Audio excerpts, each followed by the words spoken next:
Hello ladies and gentlemen, I am Borderwise and welcome back to From the Depths Subscriber Craft Review. And we're reviewing the Asgard Battleship today by Kullinger. Before we dive into it, two things to note. Firstly, for everyone who's watching this, for anyone who's watching Subscriber Craft Review for the first time, firstly, welcome. And secondly, submissions for this are closed. Just a reminder to everybody, I keep having people asking me, this is my craft, can you review it? It's like, guys, no. I've closed the submissions precisely because there's no way I can keep up with it. So, there is that, so sorry about that. And the other thing to keep in mind is that this has been sitting on the Subscriber Craft Review list for quite some time. I don't remember when Kullinger submitted this, but it was some time ago. So there's been many changes to the game since then, so I can't be too rough on certain things that aren't optimized. I'll hopefully be able to remember that throughout the course of this video, because the game has changed a lot. So, with that in mind, let's launch into it. What is this thing? This is a battleship, and this is you remember the light cruiser by Rafiki Smith that I reviewed some time ago?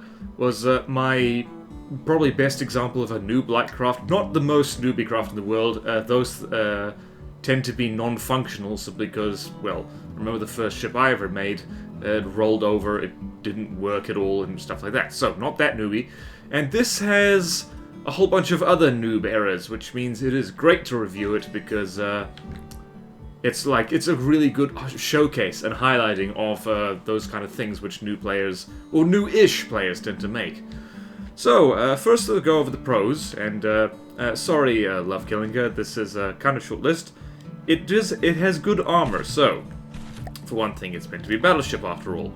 The common noob trap is putting too much armor on this, and this does fall into it, but 3 meters of metal and an air gap is pretty decent armor. This is does pretty well against heat rounds, so any heat shell that gets fired below the waterline of this craft isn't really going to do much. It might knock these blocks off here, except that has a layer of heavy armor right here, which means those fragments won't do too much damage. So this kind of armor scheme is pretty good. You could get really clever and replace these blocks here with wood, create spore liner against squash heads, against Hesh, but we'll get more on that later. It also has dediplate propulsion, and so, word of caution once again is that this might be changed in the future. I'm at the wrong end of the ship for this. It's, by the way, it's a pretty hefty ship. It's almost 700,000 materials, and that's mostly because it has a lot of missiles, and it also has a lot of advanced cannons, the cost of both those things has gone up in the two respective updates affecting them. So this thing is a lot pricier than it used to be. It's also 27,000 blocks, so just shy of the 30k limit I have imposed on this on subscriber craft vehicles.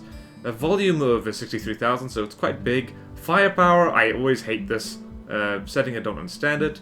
So this is the firepower. It gets most of its firepower from the APS, bit from the missiles, and the cram. It only has one cram cannon, it does not much at all. And the armor, I forget that this was added. I don't think it was mentioned. The armor cost is 44.1% of the craft is armor, so that's pretty significant. I don't know what the good percentage of this should be. Like, ideally, you would only use as much armor as you need, and no more than that, because you really need to sink your costs into weaponry or active defenses. So 44.1% is probably a bit much, but I don't know that for sure. Don't quote me on that. So, yeah, that's the thing. What was I talking about? Oh yeah, dediplate propulsion, which is... where is it? I know it's here somewhere.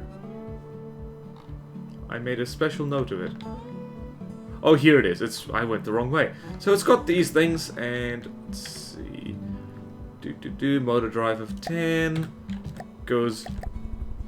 It's not an especially fast craft, I should mention. Where am I? Oh, I am at the back. How'd I end up here? So, it's motoring along at about... are we gonna get to 12? Nah, it's about 11 meters per second. So, it doesn't have many props on it. so it makes up for it for this dilly blade right here. Note to everybody watching, this might be changed. As of the time of recording, this works. In the future, it might not work, so bear that in mind, please. So it has that, so it goes faster than you might think. It also has simple lasers on it, and simple lasers are always a good idea because these are possibly the best form, one of the most cost-efficient forms of. Oh God, no! Like, dude, the accuracy is not good. Wait, actually, I just realized that. Yeah, you do need to set that much lower. You need to set it to as low as you can get. In any case, simple lasers are some of the most cost-effective CWIS you can get. So close-in weapon system, not specifically against missiles, although they do work. But yeah, against small flyers come in, it should be able to deal with it. I forget which. Receiving on channel 1. Oh dear. Oh well. Where is it? Where is it? Okay. And there are also decorative bits. So, as I've said before, like, I've actually been making an effort to prettify. Oh my goodness. To kind of make my own builds a little bit more pretty these days. So, not just pure function, also a bit of look, simply because it's fun to watch a good looking ship go about its business. And I always appreciate it when people take the time and effort to make their ships look pretty. You can see there's some pillars here and some railings made from steam pipes. This was made, I think, long before mimics were a thing, or before vanilla railings were a thing. So we're talking this kind of thing, and so this kind of railing, and these kind of railings, and all that kind of stuff.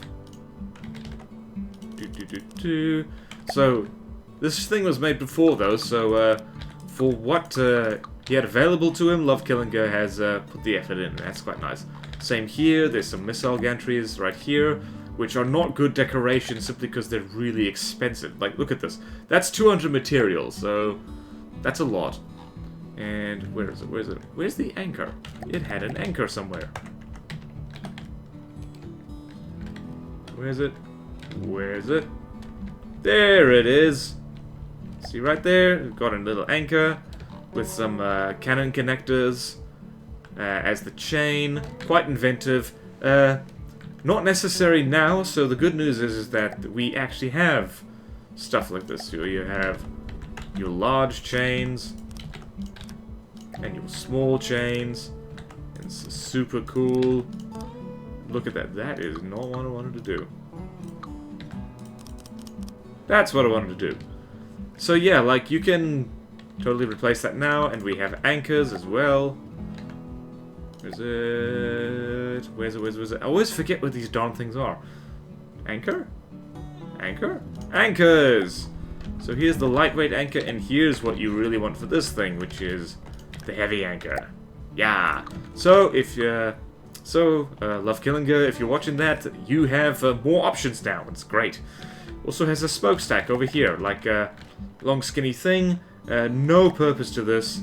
Again, the gantry is probably not a good idea for decoration these days. And scrap smelters, all that stuff. A little bit of smoke. And like a light fitting up there. So that's a nice little chimney right there. I think they fixed the smoke generators as well, that's nice. And it's got a lamp system, it's got actually a pretty decent one. Well, at least, I don't know. It's survived the update very well, so what's something that has way too many cram cannons? The Capitol is always kind of good for this, because you fire into what? There you go. So the lamp system isn't the best in the world, but at least for opening volleys, well, you can see all the numbers there. It can zap crams out of the air still, which is not easy. What with the nerfs to lambs and the buff to cram health, it's not really easy to destroy cram barrages, especially from this distance. That's actually a bit excessive, because those are probably going to miss anyway. So yeah, so pretty decent lambs. Not 100% optimized, but still not bad. And, okay, let's get rid of you. It also has, the This is a purely decorative thing. These rear guns, which are Hesh guns, by the way, have these wee barrel guards, and they do nothing else really except to make the thing look cool. And I kind of like the way these turrets end up looking. They're, I don't know, they're not the sexiest turrets you've ever seen, but I kind of like how sci-fi they look, like especially with their little hats on top of it. These are bearing coincidence rangefinders. So yeah, that's the thing I like, and it's armed with Hesh as well. And these guns here, the required accuracy is not set correctly. Ignore that for 1 second. This is a pretty solid little Hesh shell. So I believe this is 350 millimeters. So nice little. This is bog standard Hesh shell, and base bleeder is actually not even needed these days. Whoops! What? Guess it is. So yeah, base bleeder probably is just there to shorten the shell a bit. And what else? What else? Yeah, so that's it has a meta gun on it, 2 of them at least. And it also has PIDs, which is a good thing because this thing is really freaking heavy. It would not be able to stay afloat without these little props underneath it. And so, that is the good stuff. Now we have, unfortunately, a long list of stuff that could be done better, so brace yourself, people. And one of them is that turret firing restrictions. So we go here. You'll see that that lead turret is stuck, which is a bit of a problem. You can go here, and that cram turret is stuck. Still stuck.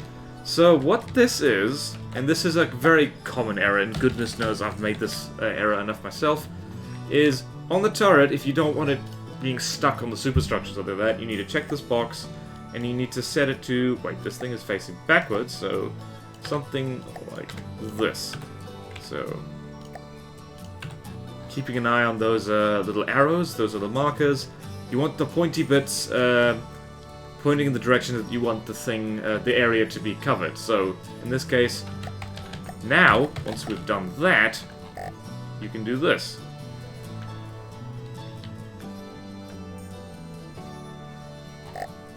And you actually need to do that on the firing pieces themselves, I think. What the hell is going on here? This is weird. Ah, okay. See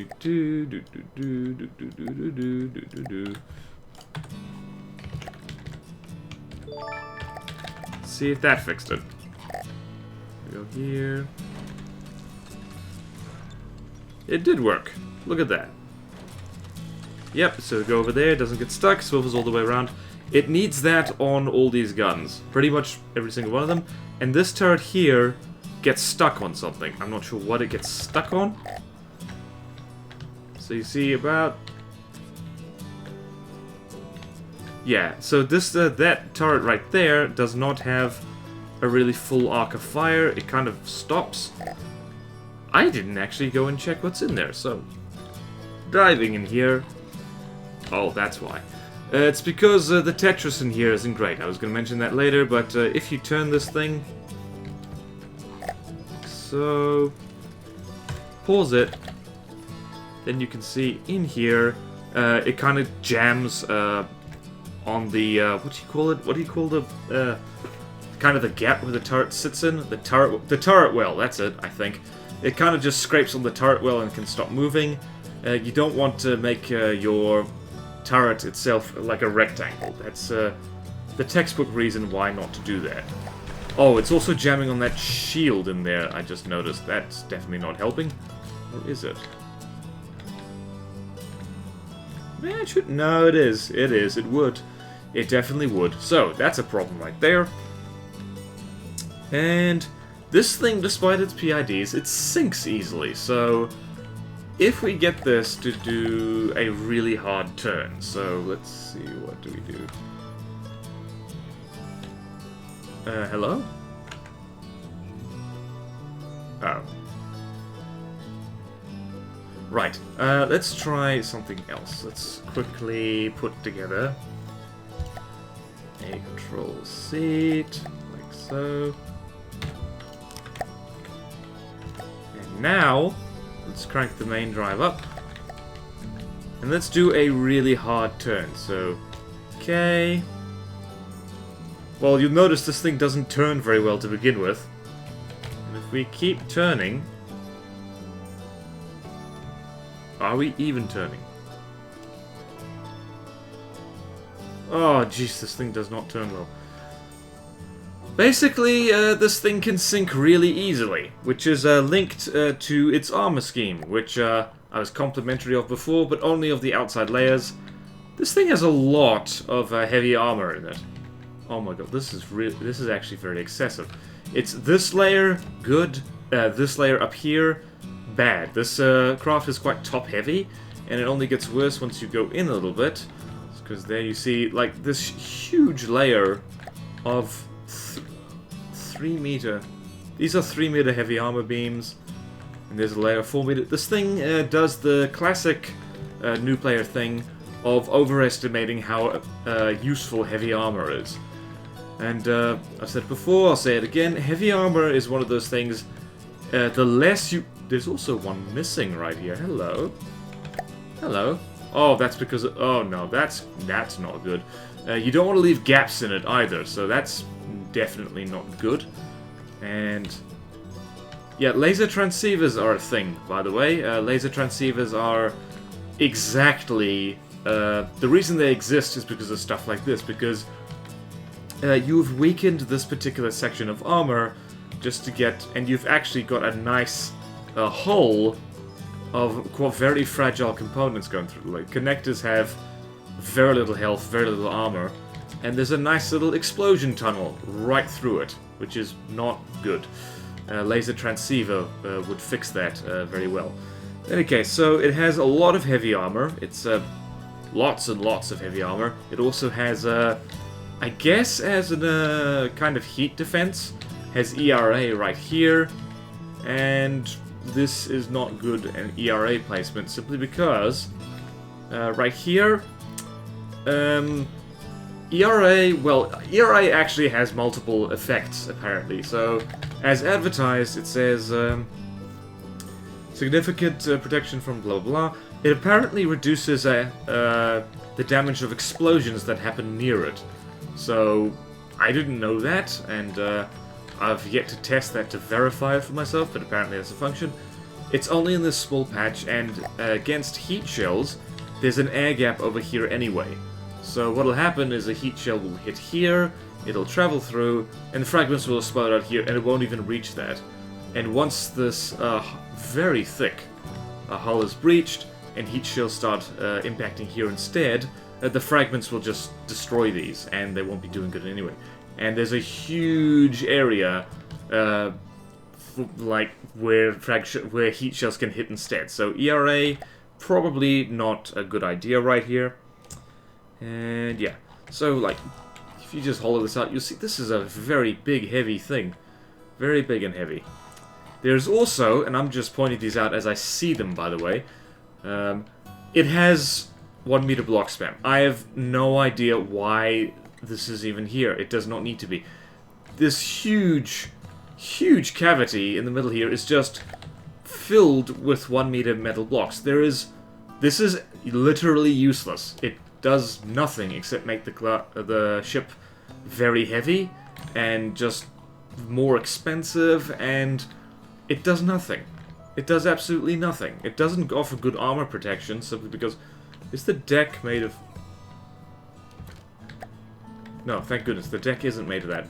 But there's literally no reason for this to be a thing. Like, at all. Like, it's take a long while to destroy, but... I don't know, if you're shooting it from the front... Like... There's, like, yeah... kind of at a loss for words, really. Just, like, you never want to use 1 meter blocks like this to begin with. And just empty space can be useful. It really can. Like, if you took out all these 1 meter metal blocks and stuck an air pump in here, this thing wouldn't have buoyancy problems anymore. It would be able to float. So we go back here. I think there's more of that elsewhere in the craft. See here, like, this is a nice big cavity. Doesn't have an air pump. No, also the AI is protected by wood. Oh dear. So yeah, that not really efficient block use. And here's a big cavity right here. So this thing is actually front heavy, which is why I was trying to show that earlier. It maybe needs to take a bit of battle damage before it shows, but when this thing gets hammered a little bit, it starts steering into the water. So it just kind of tips over from the front, and that's not very good. So, there's multiple things I've mentioned. It also has a problem with deck guns, so these things.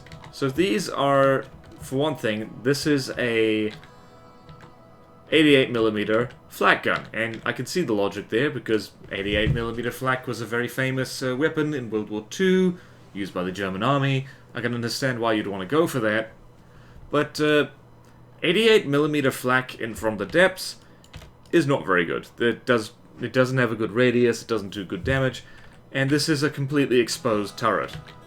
Just anything exploding near this is going to rip this turret straight off.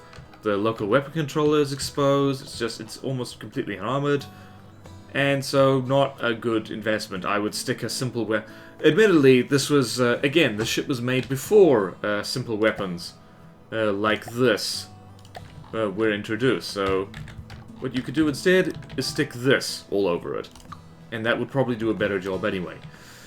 So yeah, these turrets not a good idea, and transparent clips. So I've mentioned before, transparent clips are not often a good idea, mostly because of their CPU usage, but also because they have one less armor than solid clips, and that one extra armor does help quite a bit. They're also lighter, but this the transparent clips I mean.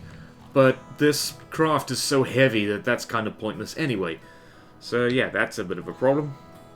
Where was I? Oh yeah, so going back to my notes, I am reading this video is scripted, in case you were wondering. I just tend to go off script a lot. So it has torpedoes, which is a good thing. These torpedoes do not have ballast tanks, which is a kind of a problem. And these are pure frag torpedoes, which means they don't take advantage of the explosive damage, the explosive buff that, well, basically if missile explosions happen underwater, they get something like a 1 times 1.25, so about a 25% bonus damage if they happen under the water, which is one of the main reasons that torpedoes are such a good idea, is because they can just explode below the waterline, do lots of damage, put holes in the hull of something, and it's just really good. Frag doesn't do that, and oftentimes, below the waterline, a lot of ships have their thickest armor, or at least they have a decent amount of blocks in it, and frags just tend to bounce off, and underwater, like, I don't know if fragmentation... No, it doesn't. These are also quite very narrow angle frags, so they don't do a hell of a lot of damage. Like, if you just crank this up to, say... let's do this. Let's do it like this. So, remember that number, 1993? Place on that, 1993, 1993, 1993. So, and do the same over here, actually. So that's already a lot more damage that you can get with HE. Good radius, remember, like, that is a lot of damage. That is a medium-ish cram shell below the waterline that gets a 25% buff, or something like that. I can never remember the exact numbers. Now, remember that number, 1993. So now we're going to put 60-degree frag on here. So the frag count is already getting quite high.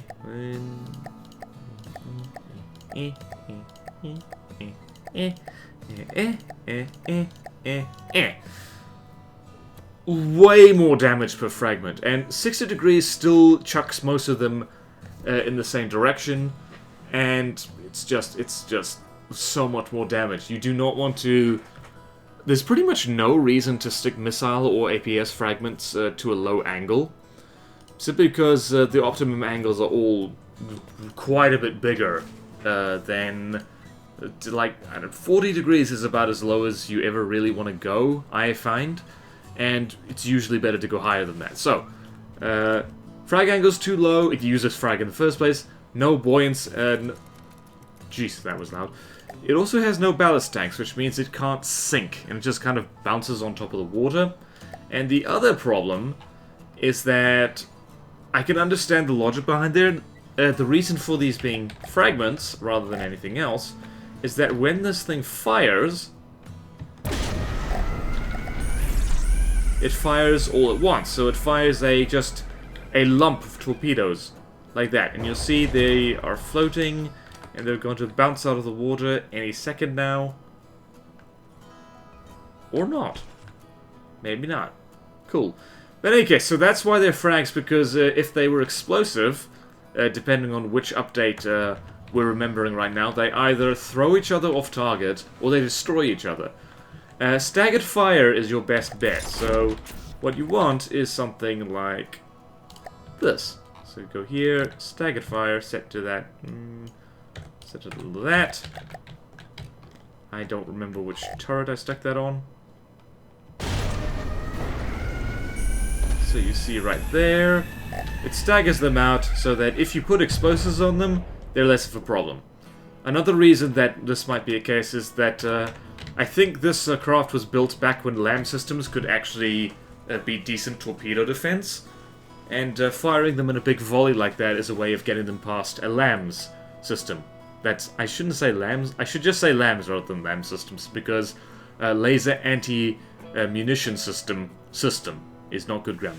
But in any case, so the torpedoes definitely need to work like that, and one of the things I found with that, because I am very fond of sticking this kind of turret on the underside of my ships, speaking just for myself. Oh my god.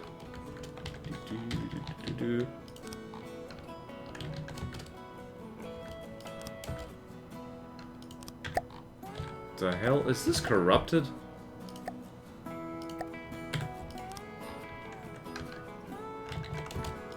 No, it isn't. I'm just stupid. Okay. So I'm fond of sticking this kind of torpedo interceptor on the underside of my craft. And this isn't perfect, by the way. Explosive warhead is... Like, arguably, small missiles make lousy interceptors simply because they don't do enough damage. Interceptor damage 1,000, 2,000, 4,000. That does not do much to a medium-sized torpedo. However, if the incoming torpedoes are conveniently all bunched up in one salvo, even small interceptors can blow them up pretty effectively. So, in my testing against some of my ships, not one of these torpedoes ever made it through, simply because they're all bunched up together and the torpedo interceptors just went, yes! And it destroyed all of them at once. So, that's something to be worked on. And... another thing to keep in mind is that I'm going to destroy this and I'm going to spawn it in. Now, I don't know why this is. It might be just the way it's saved. There may be an ACB on there somewhere, which I haven't found. But when this thing spawns in, most of its guns are off, and it's set to disable movement. And I don't know why that is, but that is a pretty critical thing. So when I first tested it, I was like, wait, why is this thing not firing? Why is it not moving? And it's because of this. It starts like that. So I reckon the idea here is that you put it in combat and like you manually turn these on just to stop it moving and shooting when you don't want it to. Not a good idea, really, because if you forget to do that, that's a few seconds at least of like, oh no, we're not fighting, and then your main gun gets blown off or something silly happens. So yeah, that's not great, and that's why I made a version of this to combat text, which is just, it's the same thing, but the AI is, I just saved it with the AI on. So, that's that. I usually don't insist, I usually insist on not fixing people's designs when they send them to me, but that took all of 1 nanosecond, so it's okay. What else? Poor turning, it's slow, and the cram cannon. Oh, the cram cannon. So, while we're damning with faint praise, the central part of this cram is pretty standard Tetris. There's not an awful lot wrong with it. So here you have... Actually, never mind. Never mind, it's terrible. Why was I remembering it like that? So it almost has the kind of a repeating X pattern that that you want in a cram. it also has this gap here, so these two cram guns in this one turret are not sharing any pellets. There's... oh, jeez. It has these, the 1 meter, the 1x1 meter metal block spam again, all around. That's really could use some beams, like lots of beams. Again, like, pretty much a lot of the guns do not have minimum accuracy set, so this thing tends to miss a lot. And, yeah, so the Cram Tetris needs a lot of work. Yeah.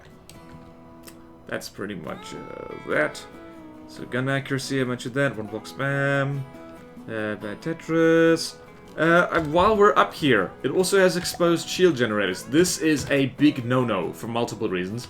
Firstly, these things are made of chewing gum. They have pretty much no armor. 1 armor is basically nothing.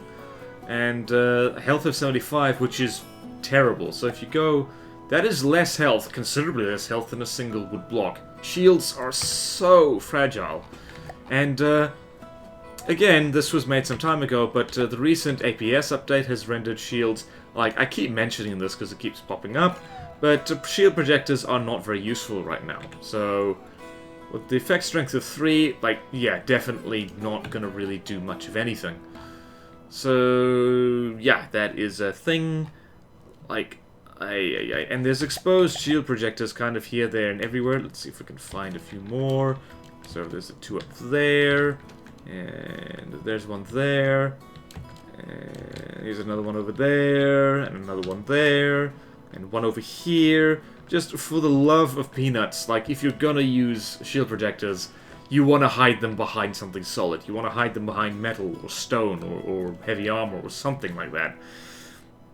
So that's not so good. Where do we get to? I'm completely off script right now.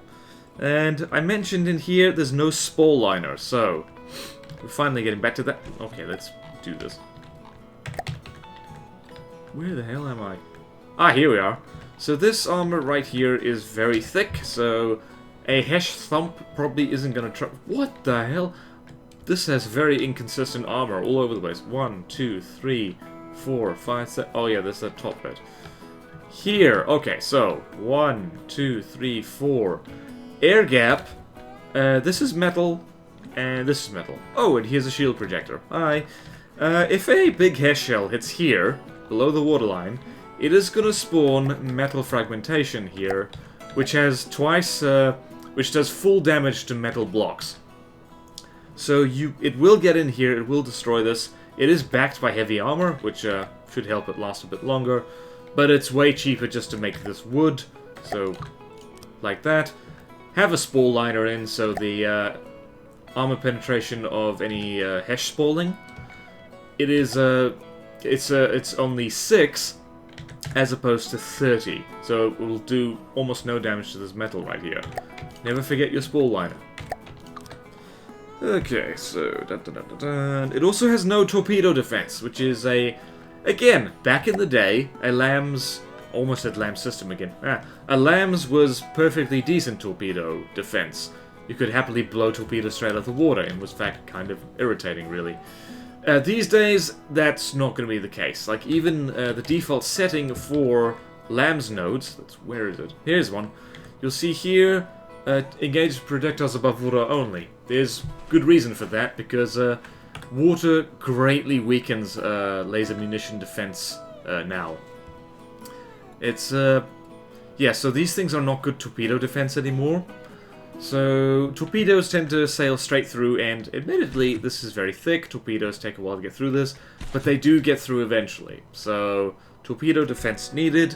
Some form of torpedo interceptor, or decoy, or even underwater sea-whiz. Actually works pretty well. So, where is this? Part of the problem with this thing's buoyancy is that the top of it is very top-heavy. It's got a heavy armored deck, but down here, it's made of wood. It's not a good idea to have the top of your craft made of heavy, non-buoyant materials, and then the underside made of much lighter and buoyant materials, because it means that when the PIDs get turned off, this thing tends to roll over. In fact, in my testing, this craft occasionally just rolls over when it's still at like 95% health, which is not great. That is not what you want for your battleship at all. And what else? What else? Also, reverse is enabled. So if we go find the AI, wherever it is, it's got a whole bunch of AI. Let's go find the main one. Ah, jeez. You'd think I'd remember where this is, but I don't. Okay. Oh my goodness, sorry. No! I'm not bored, I'm just tired. Someone essentially knocked on my door at 2 o'clock in the morning last night, and like they weren't there when I answered. That was a rude awakening. So, here we have it. So, wait, no. Here we go. Adjustments. It has what the hell?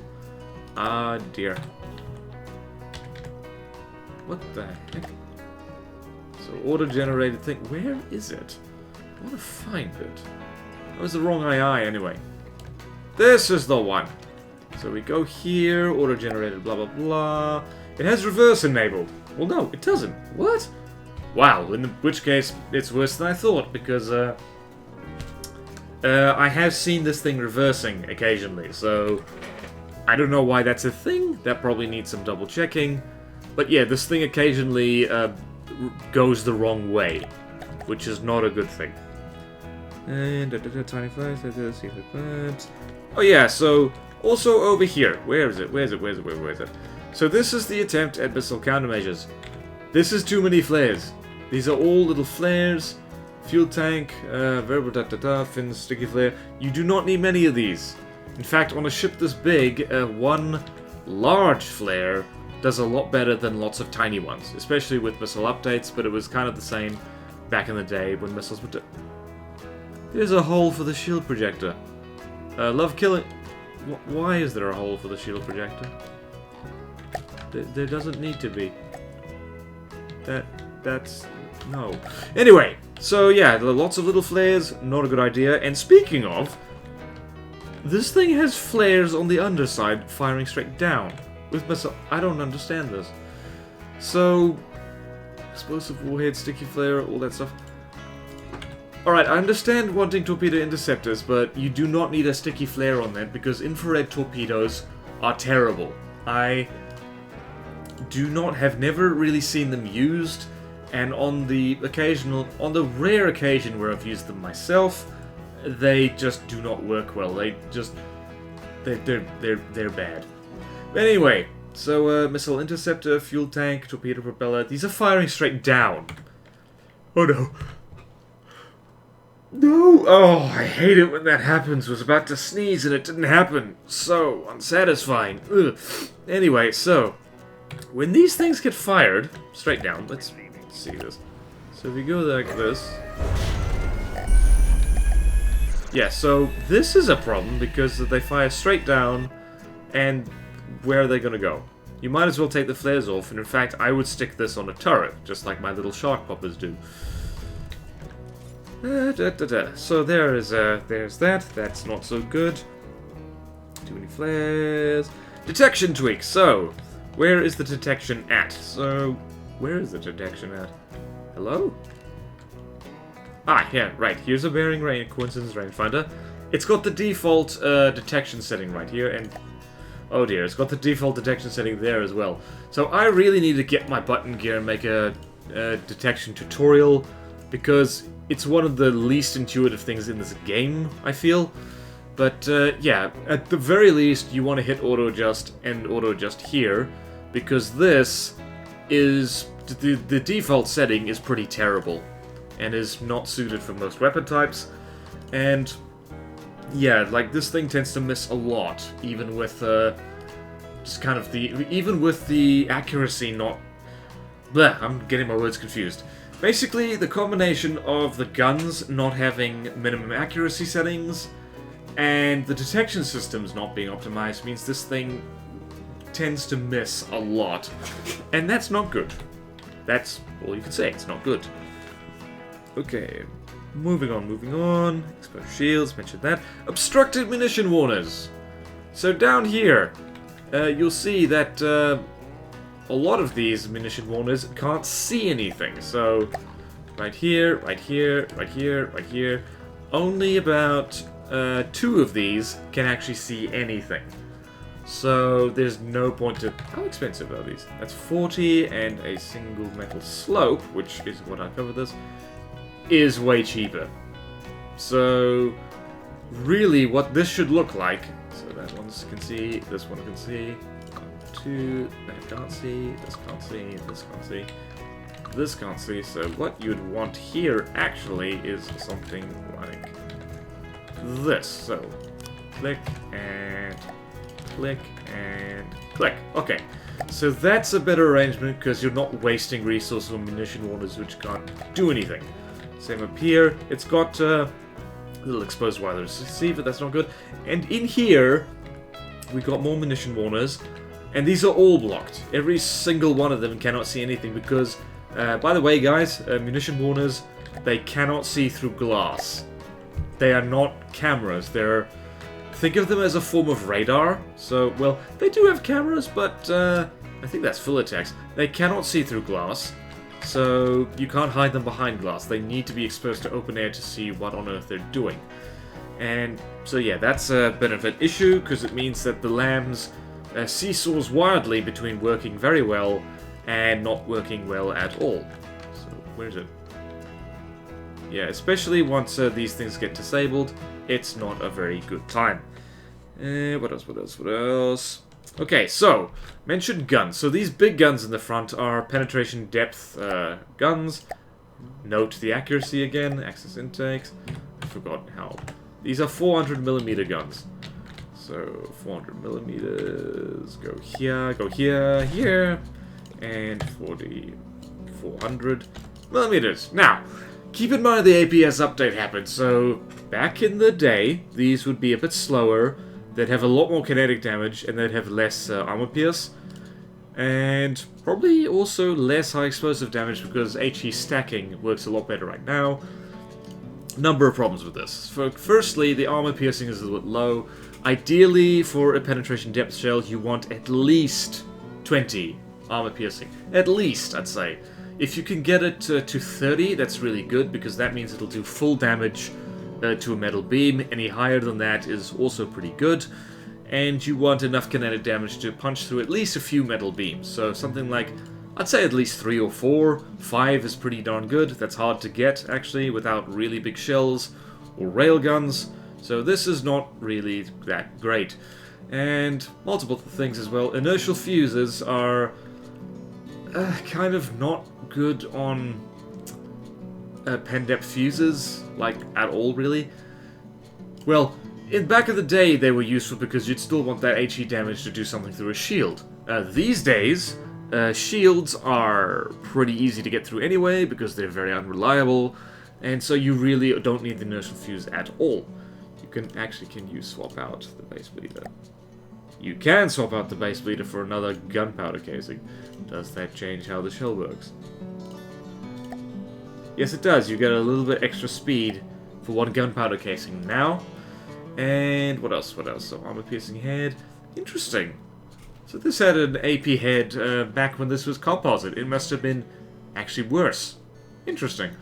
So also, if you want to up the armor piercing of a shell, you need a lot of solid warhead bodies. So here, there we go. Look at that. We've already got 30. This is already much better. So Draba himself told me in a comment the other day that for pen depth shells now, you really need a lot more solid warhead bodies than you do any other kind of warhead. Because the whole idea of it is that you punch the thing through layers of armor, and the thing explodes where things are more delicate anyway, so you don't need a lot of explosive damage. And so yeah, that's, you don't, like, if you're gonna have a pen depth shell, it's mostly solid, with just a little smidge of explodey goodness in it. And that's, coincidentally, a lot how armor-piercing shells were built in real life. So back in World War I and World War II, and just in the days when naval rifles were prevalent on ships, that's what the shells were like. They were mostly solid, with just a little bit of explosive goodness on it, so that it punches into the thing and explodes inside, and it doesn't need a huge explosion because it's in a contained space. and cause real mayhem. So there's that, and yeah, so could be better tweaking on the pen depth. The bow is also blunt, so I mentioned this thing is quite slow. Having a big flat square thing on the front here doesn't help that. The slope staggering, it's actually quite interesting slope staggering, but again, it's not exactly hydrodynamic, which is the wet equivalent of aerodynamic, in case you're wondering.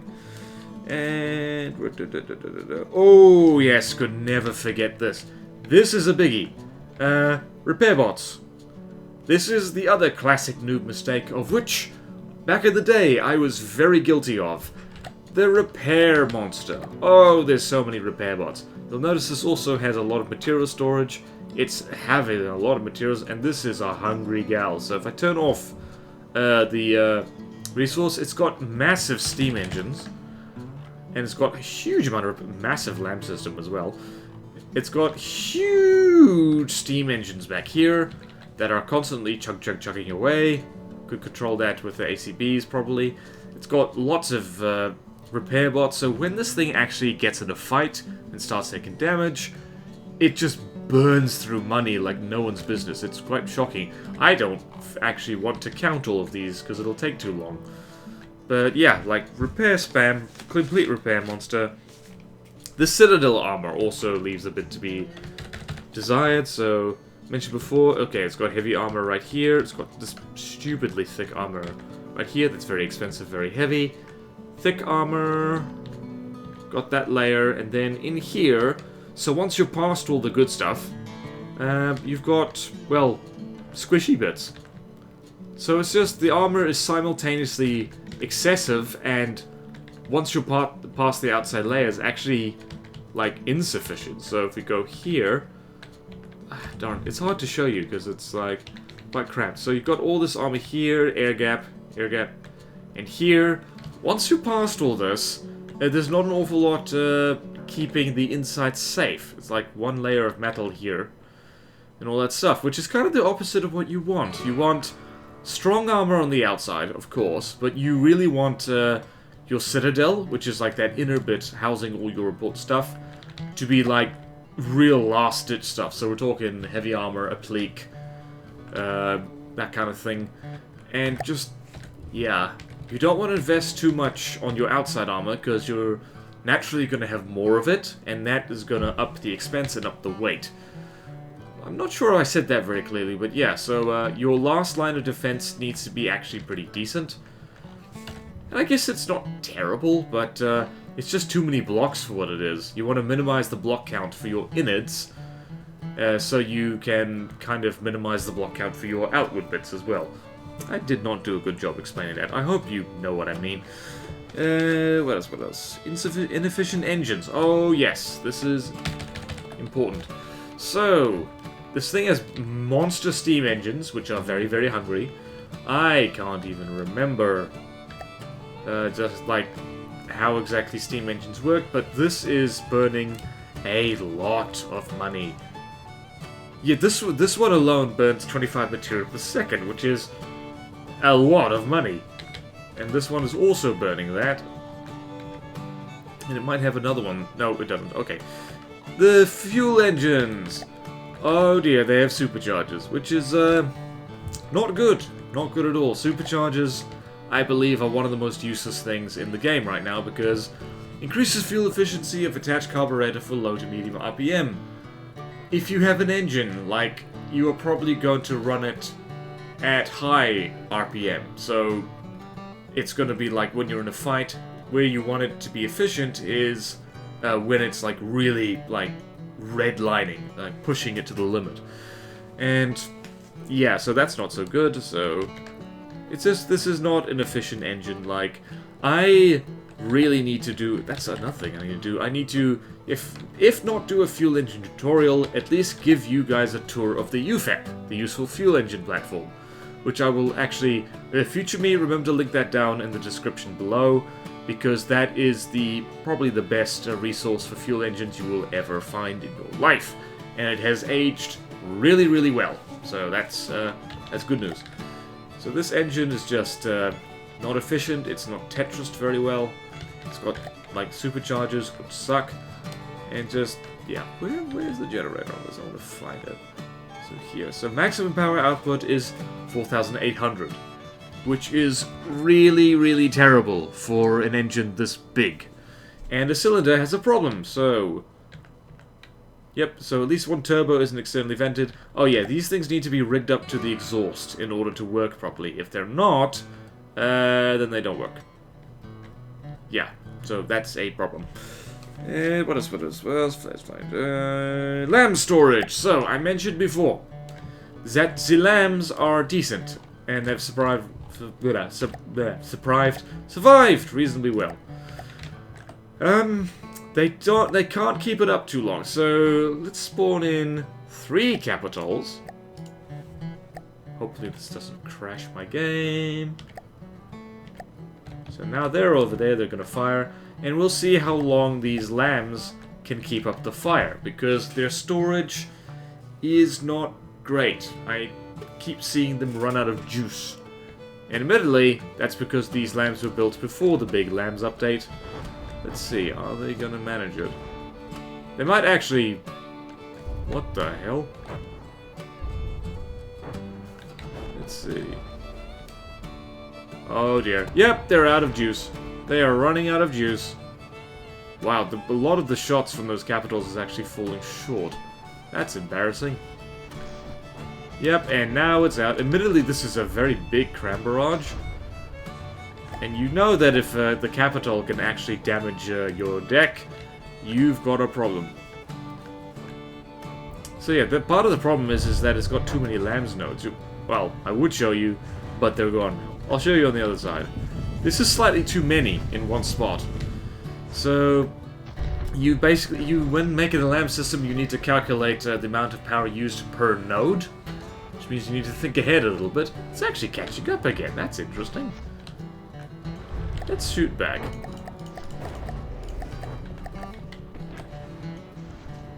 Okay, what else? Oh, speaking of, oh yeah, poor sensor arrangement, so... Oh, darn it, okay. Let's, repair you. So long. Oh, by the way, people keep asking me this where I get fun things like the armor tool and the repair pool. Hit Z in-game.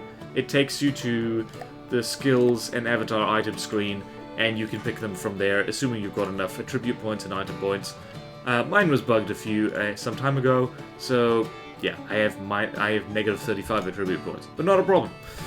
So yeah, there's that problem. The sensor arrangement could be better. So where are we? So it's got a 360 camera in a way that is blocked. So the way forwards is blocked, and that's no good. And over here it's got another one that is the way backwards is blocked, and exposed shield projectors, not very good.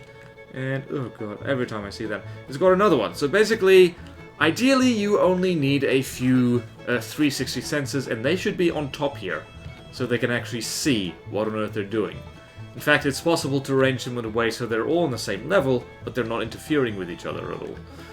And what else? Bearing rangefinders are on the turrets, that's okay.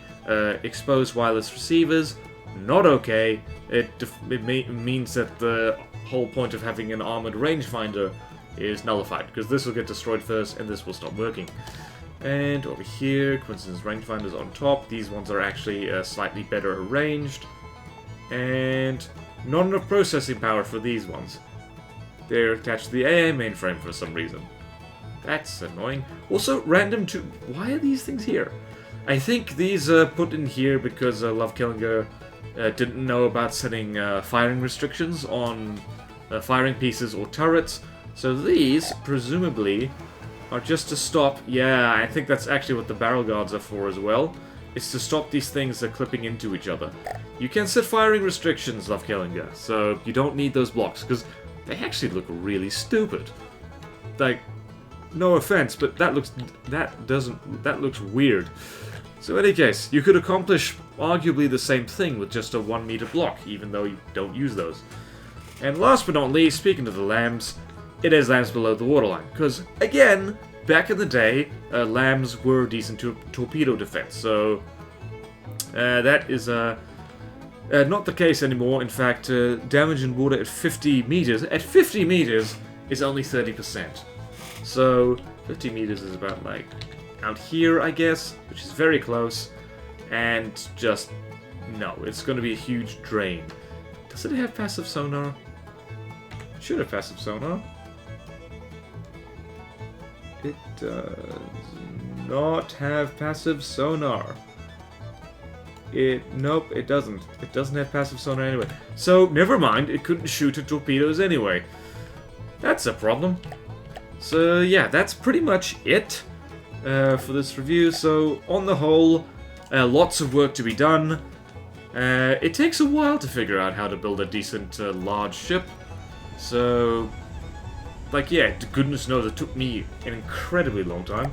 So we're just going to finish off with a custom battle, and hopefully we can point at some of the problems we mentioned before. So, teams, let's go here. AI fixed, let's select that one. And again, this is not me showing off, this is highlighting the stuff, the problems with it. Let's get out the Star Slung. And note that the Star Slung is about 100,000 materials cheaper, or more than that, it's almost 200,000 materials cheaper than the Asgard. So this is where knowing what to put and knowing what to put, because the Asgard's cost is inflated by excessive missiles, excessive flares, just excessive block count. Like there's that whole cavity in the front which I'm going to have nightmares about because it's filled just with 1 meter metal blocks. So hopefully we can see some of the problems with that right now. And I know this video has been dragging on a little bit. Thank you for your patience. So we go here, and you'll see that actually was almost on target.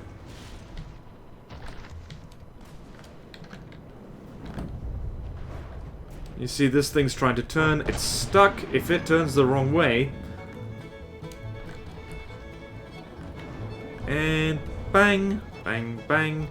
You can see this is a problem. This the turning radius is so big. Well, so slow. Also, whoa. Yeah, that's also a problem with sticking. Yeah, look at all the. Oh god, ants nest, get out. Oh, I think I found the ACBs were. Oh dear. Yep. See. Oh, also, I forgot to mention deck gun. Deck gun is a bad idea. Very exposed. And you see, yep, she's at 98% health. She's sinking. So Z is the Star Slung is basically undamaged at the moment. So we're here, and you see, oh dear, that's oh don't. If you're gonna spam repair bots, make sure they're not in the superstructure, because yeah, they're all gone now. They are all gone, pretty much. And the detection is gone. So now those shells are missing wholesale. And let's see the torpedoes right here. And there's the torpedo interceptors.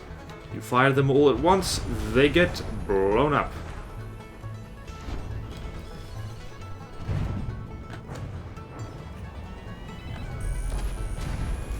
Yeah, so this is not pretty what's happening right now. I think some wait. Yep, here we go. Let's see those interceptors. Admittedly, the Star Slung has way too many of these darn things.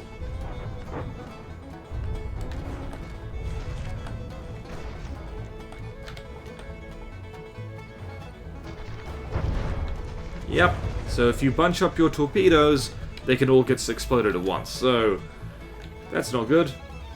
And those flares do absolutely nothing because, well, for one thing, the Star Slung isn't using IR at the moment, but oh god. But also because, like, even if it was, those wouldn't have enough heat to draw things on. They do look really cool. So yeah, that is the Asgard Battleship by Love Kullinger. Needs a bit of work. In fact, actually, Love Kullinger, I would start from scratch. That's because a ship like this would be a tremendous pain in the butt to fix. I'm pretty sure that in the months since you submitted it, you've learned a lot more. Like, you're probably sitting there shaking your head going like, yeah, I know, regrets. because goodness knows I've had that feeling when looking at some of my old craft as well. We've all been there. We've all been there. So, I'd recommend, just the things I said, I guess. So, on that note, we'll leave these two having fun, beating the hell out of each other. And thank you all so much for watching. Thank you, Love Kullinger, for submitting your craft, and for being so patient. It's been a while. Please like, comment, subscribe if you want to see more videos like this. Support me on Patreon if you like. It really helps. Thank you to my current Patreon supporters, and I will see you next time in From the Depths Subscriber Craft Review. Farewell.